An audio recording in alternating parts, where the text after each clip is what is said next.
NR35, trabalho em altura. Objetivo e campo de aplicação. Esta norma estabelece os requisitos mínimos e as medidas de proteção para o trabalho em altura, envolvendo planejamento, organização e execução, de forma a garantir a segurança e saúde dos trabalhadores envolvidos direto ou indiretamente com esta atividade. Considera-se trabalho em altura toda atividade executada acima de 2 metros do nível inferior, onde haja risco de queda. Essa norma complementa com as normas complementa com as normas técnicas oficiais estabelecidas pelos órgãos competentes e, na ausência ou omissão dessas, com normas internacionais aplicáveis. Responsabilidades. Cabe ao empregador garantir a implementação das medidas de proteção estabelecidas nesta norma. Assegurar a realização da análise de risco AR e, quando aplicável, a emissão da permissão de trabalho PT. Desenvolver procedimento operacional para atividades rotineiras de trabalho em altura. Assegurar a realização, isso aqui cabe ao empregador, né? Assegurar a realização de avaliação prévia das condições no local de trabalho em altura pelo estudo, planejamento e implementação das ações e das medidas complementares de segurança aplicáveis. Adotar as providências necessárias para acompanhar o cumprimento das medidas de proteção estabelecidas nesta norma pelas empresas contratadas. Garantir aos trabalhadores informações atualizadas sobre os riscos e as medidas de controle. Garantir que qualquer trabalho em altura só se inicie depois de adotadas as medidas de proteção definidas nesta norma. Assegurar a suspensão dos trabalhos em altura quando verificar situação ou condição de risco não prevista cuja eliminação ou neutralização imediata não seja possível. Estabelecer uma sistemática de autorização dos trabalhadores para trabalho em altura. Assegurar que todo trabalho em altura seja realizado sob supervisão, cuja forma será definida pela análise de riscos de acordo com as peculiaridades da atividade. Assegurar a organização e arquivamento da documentação prevista nessa norma. Cabe aos trabalhadores cumprir as disposições legais e regulamentares sobre o trabalho em altura, inclusive os procedimentos expedidos pelo empregador, colaborar com o empregador na implementação das disposições contidas nesta norma, zelar pela sua segurança e a de outras pessoas que possam ser afetadas por suas ações ou omissões no trabalho. Capacitação e treinamento. Considera-se trabalhador capacitado para o trabalho em altura aquele que foi submetido e aprovado em treinamento teórico e prático com carga horária mínima de 8 horas, cujo conteúdo programático deve, no mínimo, incluir normas e regulamentos aplicáveis ao trabalho em altura, análise de risco e condições impeditivas, riscos potenciais inerentes ao trabalho em altura e medidas de prevenção e controle, sistemas, equipamentos e procedimentos de proteção coletiva, equipamentos de proteção individual para o trabalho em altura, seleção, inspeção, conservação, limitação de uso, acidentes típicos em trabalho em altura, condutas em situações de emergência, incluindo noções de técnicas de resgate e de primeiros socorros. O treinamento periódico bienal deve ter carga horária mínima de 8 horas, conforme o conteúdo programático definido pelo empregador. Treinamento periódico bienal, ou seja, a cada 2 anos, carga mínima de 8 horas. O treinamento deve ser ministrado por instrutores com comprovada proficiência no assunto, sob a responsabilidade de profissional qualificado em segurança do trabalho. Planejamento, organização e execução. Todo trabalho em altura deve ser planejado, organizado e executado por trabalhador capacitado e autorizado. Considera-se trabalhador autorizado para o trabalho em altura aquele capacitado cujo estado de saúde foi avaliado, tendo sido considerado apto para executar essa atividade e possua anuência formal da empresa. Cabe ao empregador avaliar o estado de saúde dos trabalhadores que exercem atividades em altura, garantindo que os exames e a sistemática de avaliação sejam partes integrantes do Programa de Controle Médico Ocupacional, PCMSO. devendo estar nele consignados. Devem estar nele consignados. A avaliação seja efetuada periodicamente, considerando os riscos envolvidos em cada situação. Seja realizado exame médico voltado às patologias que poderão originar mal súbito e queda de altura, considerando também os fatores psicossociais. A aptidão para o trabalho em altura deve ser consignada no atestado de saúde ocupacional do trabalhador. A empresa deve manter cadastro atualizado que permita conhecer a abrangência da autorização de cada trabalhador para trabalho em altura.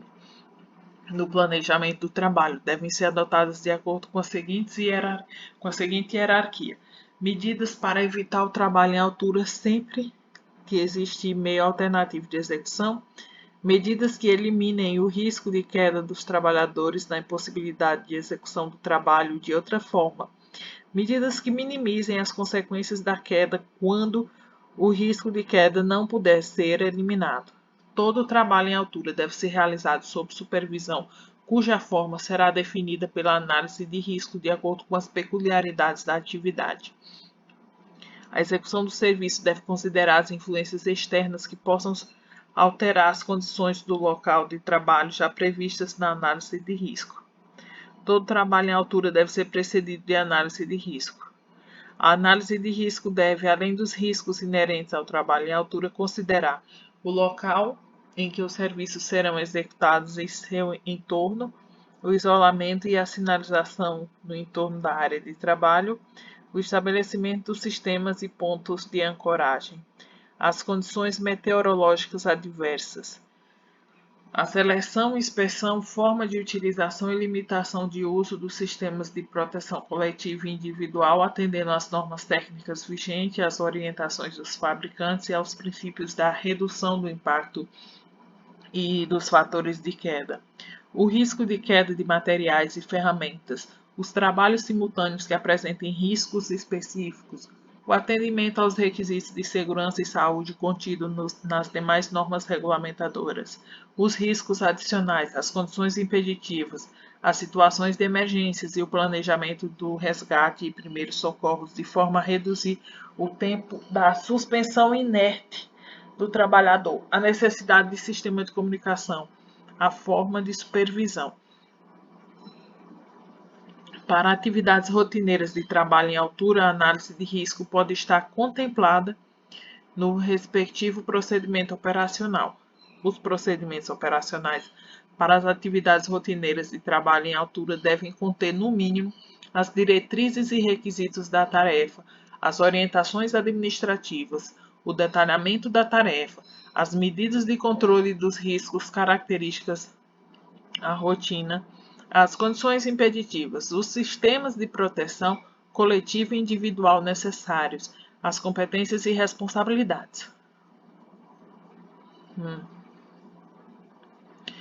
As atividades de trabalho em altura não rotineiras devem ser previamente autorizadas mediante permissão de trabalho. Para as atividades não rotineiras, as medidas de controle devem ser evidenciadas na análise de risco e na permissão de trabalho. A permissão de trabalho deve ser emitida aprovada pelo responsável pela autorização da permissão disponibilizada no local de execução da atividade e, ao final, encerrada e arquivada de forma a permitir sua rastreabilidade. A permissão de trabalho deve conter os requisitos mínimos a serem atendidos para a execução dos trabalhos, as disposições e medidas estabelecidas na análise de risco, a relação de todos os envolvidos e suas autorizações. A permissão de trabalho deve ter validade limitada, a duração da atividade restrita ao turno de trabalho, podendo ser revalidada pelo responsável pela aprovação nas situações em que não ocorram mudanças nas condições estabelecidas ou na equipe de trabalho. Sistemas de proteção contra quedas. É obrigatória a utilização de sistema de proteção contra quedas sempre que não for possível evitar trabalho em altura. O sistema de proteção contra quedas deve ser adequado à tarefa a ser executada, ser selecionado de acordo com a análise de risco, considerando, além dos riscos, a que o trabalhador está exposto aos riscos adicionais, ser selecionado por um profissional qualificado em segurança do trabalho, ter resistência para suportar a força máxima aplicável prevista quando de uma queda, atender às normas técnicas nacionais ou, na sua inexistência, as normas internacionais aplicáveis, ter todos os seus elementos compatíveis e submetidos a uma sistemática de inspeção. A seleção do sistema de proteção contra quedas deve considerar a utilização de sistemas de proteção coletiva contra quedas, SPCQ, sistema de proteção individual contra quedas, que é o SPIC, que está lá na NR 18, nas seguintes situações: na impossibilidade da adoção do SPCQ, que é o Sistema de Proteção Coletivo contra Quedas, sempre que o SPCQ não ofereça completa proteção contra os riscos de queda e para atender situações de emergência. O SPCQ deve ser projetado por profissional legalmente habilitado. O SPIC pode ser de restrição de movimentação, de retenção de queda, de posicionamento no trabalho ou de acesso por cordas. O SPIC é constituído dos seguintes elementos: sistema de ancoragem, elementos de ligação, equipamentos de proteção individual. Os equipamentos de proteção individual devem ser certificados, adequados para a utilização pretendida, utilizados considerando os limites de uso, ajustados ao peso e altura do trabalhador. O fabricante ou fornecedor de EPI deve disponibilizar informações quanto ao desempenho dos equipamentos e os limites de uso, considerando a massa total aplicada ao sistema, trabalhador e equipamentos, e os demais aspectos previstos. Na aquisição e periodicamente devem ser efetuadas inspeções no SPIC, recusando-se elementos que apresentem defeitos ou deformações. Antes do início dos trabalhos, deve ser efetuada inspeção rotineira de todos os elementos do SPIC. Devem ser registrados os resultados das inspeções na aquisição, periódicas e rotineiras quando os elementos de SPIC forem recusados. Os elementos do SPIC que apresentarem defeitos, degradação, deformações ou sofrerem impactos de queda devem ser inutilizados e descartados, exceto quando sua restauração for prevista em normas técnicas nacionais ou na ausência em normas internacionais de acordo com as recomendações do fabricante. O SPIC deve ser selecionado de forma que a força de impacto transmitida ao trabalhador seja de no máximo 6 kN quando de uma eventual queda. Isso aqui grave, 6 kN. Os sistemas de ancoragem destinados à restrição de movimentação devem ser dimensionados para resistir às forças que possam vir a ser aplicadas. Havendo possibilidade de ocorrência de queda com diferença de nível em conformidade com a análise de risco, o sistema deve ser dimensionado como de retenção de queda. No SPIC de retenção de queda e no sistema de acesso por cordas, o equipamento de proteção individual deve ter cinturão de segurança tipo paraquedista. O cinturão de segurança tipo paraquedista, quando utilizado em retenção de queda, deve estar conectado pelo seu elemento de engate para retenção de queda indicado pelo fabricante. A utilização do sistema de retenção de queda por trava-queda deslizante guiado deve atender às recomendações do fabricante, em particular no que se refere à compatibilidade do trava-quedas deslizante guiado com linha de vida vertical, ao comprimento máximo dos extensores. A análise de risco prevista nesta norma deve considerar para o SPIC minimamente os seguintes aspectos: que o trabalhador deve permanecer conectado ao sistema durante todo o período de exposição ao risco de queda, distância de queda livre, o fator de queda, a utilização de um elemento de ligação que garanta o impacto de no máximo 6 kN seja transmitido ao trabalhador quando da retenção de uma queda, a zona livre de queda, compatibilidade entre os elementos do SPIC. O talabarte e o dispositivo trava-quedas devem ser posicionados, quando aplicável, acima da altura do elemento de engate para a retenção de quedas do equipamento de proteção individual, de modo a restringir a distância de queda livre. de forma a assegurar que, em caso de ocorrência de queda, o trabalhador não colida com a estrutura inferior. O talabarte, exceto quando especificado pelo fabricante, considerando suas limitações de uso, não pode ser utilizado conectado a outro talabarte, elemento de ligação ou extensor. Com nós, também não pode ser usado com nós ou laços. Emergência e salvamento. O empregador deve disponibilizar a equipe para respostas em caso de emergências para trabalho em altura. A equipe pode ser própria, externa ou composta pelos próprios trabalhadores que executam trabalho em altura em função das características das atividades. O empregador deve assegurar que a equipe possua os recursos necessários para as respostas a emergências. As ações e respostas às emergências que envolvam o trabalho em altura devem constar do plano de emergência da empresa. As pessoas responsáveis pela execução das medidas de salvamento devem estar capacitadas a executar o resgate, prestar primeiros socorros, possuir aptidão física e mental compatível com a atividade a desempenhar. Agora vamos ao glossário. Absorvedor de energia é o elemento com função de limitar a força de impacto transmitida ao trabalhador pela dissipação da energia cinética. Análise de risco AR, avaliação dos riscos potenciais, suas causas, consequências e medidas de controle. Ancoragem estrutural é elemento fixado de forma permanente na estrutura no qual um dispositivo de ancoragem ou um EPI pode ser conectado. Atividades rotineiras, atividades habituais independente da frequência que fazem parte do processo de trabalho da empresa. Avaliação de conformidade, demonstração de que os requisitos especificados em norma técnica relativos a um produto, processo, sistema, pessoas são atendidos. Certificação, atestação por organismo de avaliação de conformidade relativa a produtos, processos, sistemas ou pessoas de que os atendimentos aos requisitos especificados em norma técnica foram demonstrados. Certificado, que foi submetido à certificação. Cinturão de segurança tipo paraquedista, equipamento de proteção individual utilizado para trabalhos em altura onde haja risco de queda constituído de sustentação na parte inferior do peitoral, acima dos ombros e em volta das coxas. Condições impeditivas, situações que impedem a realização ou continuidade do serviço que possam colocar em risco a saúde ou integridade física do trabalhador.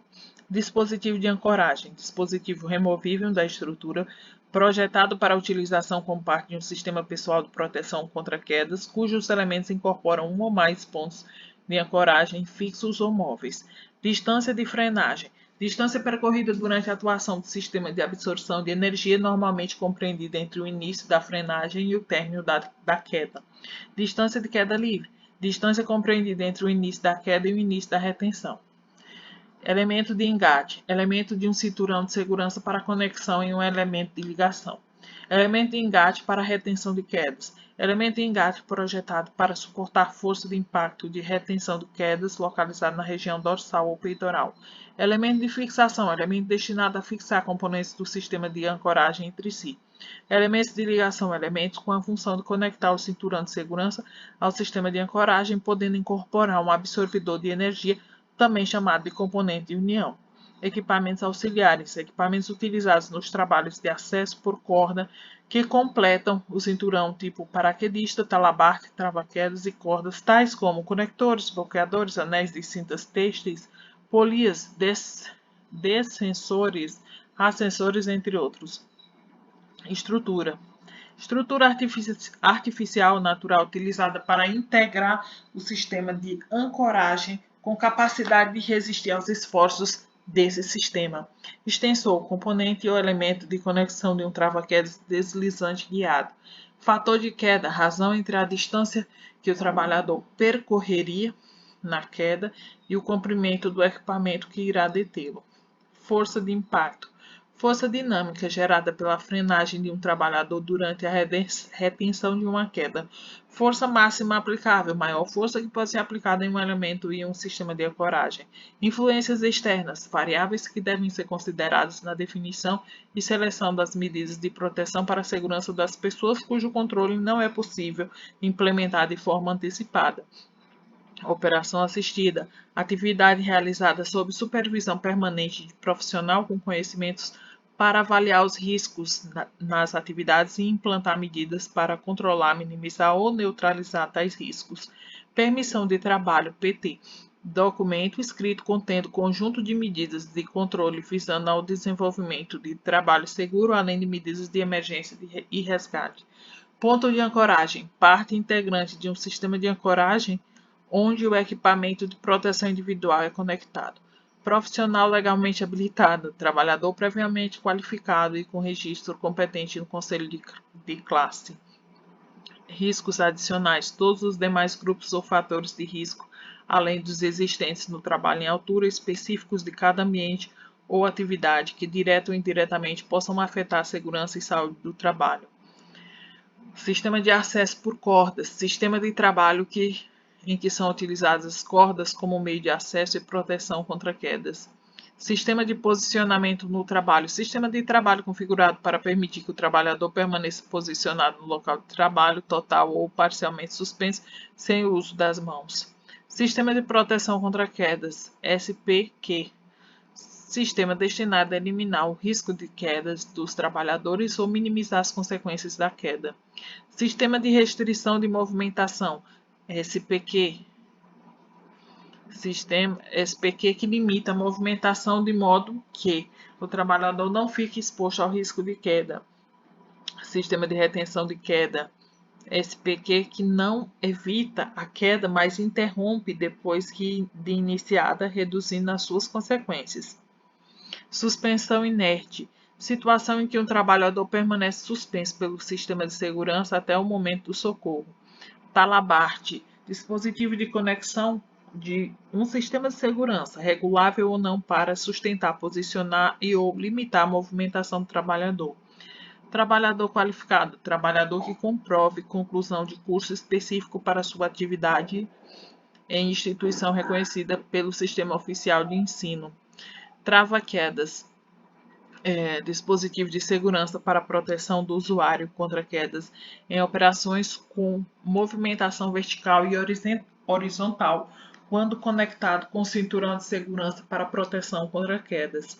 Zona livre de quedas, ZLQ, região compreendida entre o ponto de ancoragem e o obstáculo inferior mais próximo, contra o qual o trabalhador possa colidir em caso de queda, tal como o nível do chão ou piso inferior. Anexo 1. Acesso por cordas. Campo de aplicação. Para os fins dessa norma, considera-se acesso por corda a técnica de progressão utilizando cordas com outros equipamentos para ascender, descender ou deslocar horizontalmente, assim como para posicionamento no local de trabalho, normalmente incorporando dois sistemas de segurança fixados de forma independente, um como forma de acesso, outro como corda de segurança utilizado com cinturão de segurança tipo paraquedista. Em situações de trabalho em planos inclinados, a aplicação deste anexo deve ser estabelecida por análise de risco. As disposições deste anexo não se aplicam nas seguintes situações: atividades recreacionais, esportivas e de turismo de aventura, arboricultura, serviços de atendimento de emergência destinados a salvamento e resgate de pessoas que não pertençam à própria equipe de acesso por corda, execução das atividades. As atividades com acesso por cordas devem ser executadas de acordo com procedimentos em conformidade com normas técnicas nacionais vigentes, por trabalhadores certificados em conformidade com normas técnicas nacionais vigentes e certificação de pessoas, por equipe constituída de pelo menos 2 trabalhadores, sendo um deles o supervisor. O processo de certificação desses trabalhadores contempla os treinamentos inicial e periódico previstos no subitem. Enfim. Durante a execução da atividade, o trabalhador deve estar conectado a pelo menos 2 cordas em pontos de ancoragem independentes.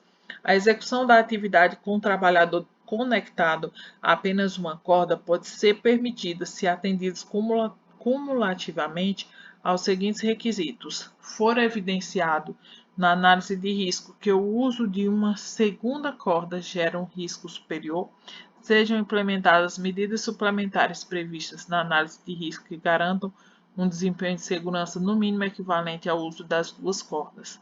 Equipamentos de cordas. As cordas utilizadas devem atender aos requisitos das normas técnicas nacionais.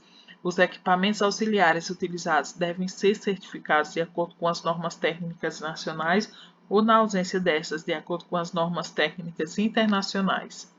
Na inexistência de normas técnicas internacionais, a certificação por normas estrangeiras pode ser aceita desde que atendidos aos requisitos previstos na norma europeia. Os equipamentos e cordas devem ser inspecionados nas seguintes situações: antes da sua utilização e b. periodicamente, com periodicidade mínima de 6 meses. Em função do tipo de utilização ou exposição a agentes agressivos, o intervalo entre as inspeções deve ser reduzido. As inspeções devem atender às recomendações do fabricante e aos critérios estabelecidos na análise de risco ou no procedimento operacional. A análise de risco deve conter as interferências externas que possam comprometer a integridade dos equipamentos e cordas. Quando houver exposições a agentes químicos que possam comprometer a integridade das cordas ou equipamentos, devem ser adotadas medidas adicionais em conformidade com as recomendações do fabricante, considerando as tabelas de incompatibilidade dos produtos identificados com as cordas e equipamentos. As atividades nas proximidades de sistemas energizados ou com possibilidade de energização devem ser adotadas medidas adicionais. As inspeções devem ser registradas na aquisição, periodicamente e quando os equipamentos ou cordas forem recusados. Os equipamentos utilizados para acesso por corda devem ser armazenados e mantidos conforme recomendação do fabricante ou fornecedor. Resgate. A equipe de trabalho deve ser capacitada para auto-resgate e resgate da própria equipe. Para cada frente de trabalho deve haver um plano de resgate dos trabalhadores. Condições impeditivas. Além das condições impeditivas já identificadas na análise de risco, como estabelece item tal, o trabalho de acesso por corda deve ser interrompido imediatamente em caso de ventos superiores a 40 km por hora. Pronto, já achou a questão que vai cair. A questão é essa aqui. 40 km por hora, você não pode ter nenhuma atividade com corda, certo? Podem superiores, né? 40 km por hora. Pode ser autorizada a execução de trabalho em altura utilizando o acesso por cordas em condições com ventos superiores a 40 km por hora e inferiores a 46 km por hora, desde que atendido os seguintes requisitos. Então, agora já não podia, agora pode, né? Que loucura é essa? Desde que atendido os seguintes requisitos: justificar a impossibilidade do atendimento dos serviços mediante documento assinado pelo responsável pela execução dos serviços, elaborar análise de risco complementar com avaliação dos riscos, suas causas, consequências e medidas de controle efetuada por equipe multidisciplinar coordenada por profissional qualificado em segurança do trabalho ou na inexistência deste pelo responsável pelo cumprimento desta norma, anexada à justificativa com as medidas de proteção adicionais aplicáveis, assinada por todos os participantes.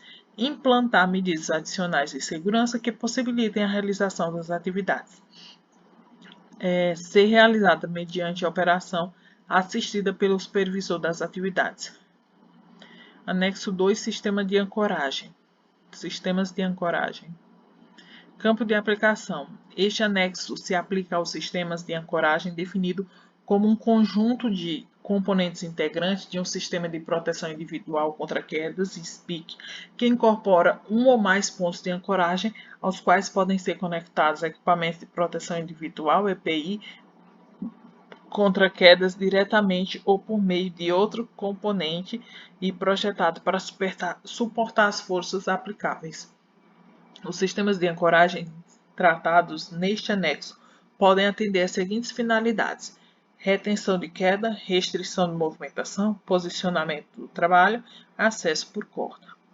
As disposições deste anexo não se aplicam às seguintes situações: atividades recreacionais esportivas de turismo de aventura, arboricultura, sistemas de ancoragem para equipamentos de proteção coletiva, sistemas de ancoragem para fixação de equipamentos de acesso, sistemas de ancoragem para equipamentos de transporte vertical ou horizontal de pessoas ou materiais. Componentes do sistema de ancoragem. O sistema de ancoragem pode apresentar seu ponto de ancoragem diretamente na estrutura, na ancoragem estrutural, no dispositivo de ancoragem. A estrutura integrante de um sistema de ancoragem deve ser capaz de resistir à força máxima aplicável. A ancoragem estrutural e os elementos de fixação devem ser projetados e construídos sob responsabilidade de profissional legalmente habilitado, atender às normas técnicas nacionais ou, na sua inexistência, às internacionais aplicáveis. Os pontos de ancoragem da ancoragem estrutural devem possuir marcação realizada pelo fabricante ou responsável técnico, contendo, no mínimo, o número de lote de série ou de outro meio de rastreabilidade, o número máximo de trabalhadores conectados simultaneamente ou força máxima aplicável. Os pontos de ancoragem da ancoragem estrutural já instalados que não possuem a marcação prevista neste item devem ter sua marcação reconstituída pelo fabricante ou responsável técnico.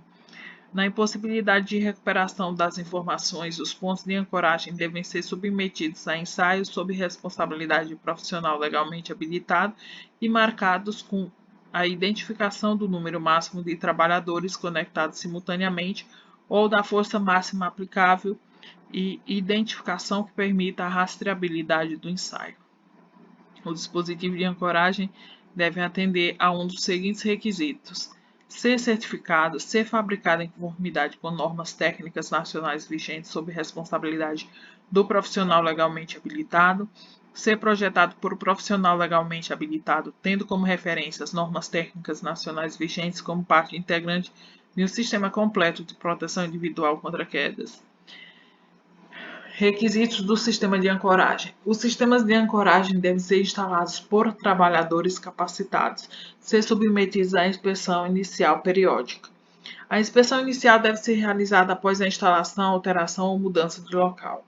A inspeção periódica do sistema de ancoragem deve ser efetuada de acordo com o procedimento operacional, considerando o projeto do sistema de ancoragem e de montagem, respeitando as instruções do fabricante e as normas regulamentadoras e técnicas aplicáveis com periodicidade não superior a 12 meses. O sistema de ancoragem temporário deve atender os requisitos de compatibilidade a cada local de instalação conforme procedimento operacional. Ter os pontos de fixação definidos sob responsabilidade profissional legalmente habilitado. O sistema de ancoragem permanente deve possuir projeto e a instalação deve estar sob responsabilidade de profissional legalmente habilitado. Projeto e especificações. O projeto, quando aplicável, e as especificações técnicas do sistema de ancoragem devem estar sob responsabilidade de um profissional legalmente habilitado, ser elaborados levando em conta os procedimentos operacionais do sistema de ancoragem, conter indicação das estruturas que serão utilizadas no sistema de ancoragem, conter detalhamentos e ou especificações dos dispositivos de ancoragem, ancoragens estruturais e elementos de fixação a serem utilizados. O projeto, quando aplicável, e as especificações técnicas devem conter dimensionamento que determine os seguintes parâmetros: a força de impacto de retenção da queda dos trabalhadores, levando em conta o efeito de impacto simultâneos ou sequenciais, os esforços em cada parte do sistema de ancoragem decorrente da força de impacto, zona livre de queda necessária. Procedimentos operacionais. O sistema de ancoragem deve ter procedimento operacional de montagem e utilização. O procedimento operacional de montagem deve contemplar a montagem, manutenção, alteração, mudança de local e desmontagem. Ser elaborado por um profissional qualificado em segurança do trabalho, considerando os requisitos do projeto quando aplicável e as instruções dos fabricantes.